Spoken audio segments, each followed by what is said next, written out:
মাছের রানী ইলিশ। আজ আমি শেয়ার করব সর্ষে ইলিশের রেসিপি। তো চলো। মাছগুলোকে ধুয়ে পরিষ্কার করে এর ভিতরে লবণ আর হলুদ মাখিয়ে রেখে দেব। একটা বাটিতে 2 চামচ সর্ষে 1 চামচ পোস্ত ভিজিয়ে রেখে দেব। কড়াইতে দিয়ে দিয়েছি সর্ষের তেল। মাছগুলো আমি ভালোভাবে ভেজে তুলে নেব।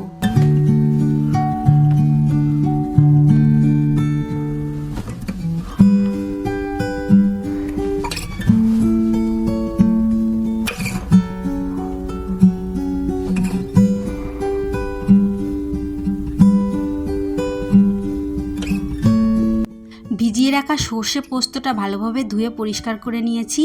4টে কাঁচা লঙ্কা দেবো এর ভিতরে। আমি এগুলোকে এবার শিলের মধ্যে ভালোভাবে বেটে নেব।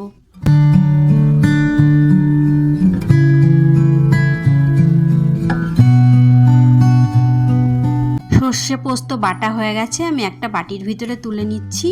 আমি এটাকে জলের মধ্যে গুলিয়ে নেব। একটা ছাঁকনির সাহায্যে সেঁকে আমি জলটা আলাদা করে নেব।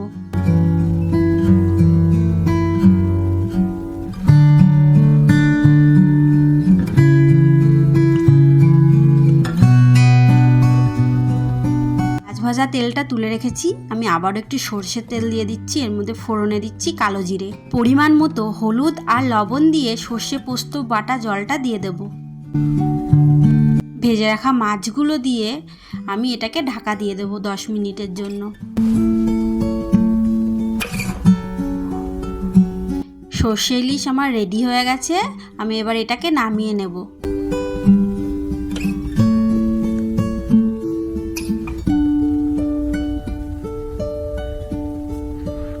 উপর থেকে একটু কাঁচা লঙ্কা আর সর্ষের তেল ছড়িয়ে দেব।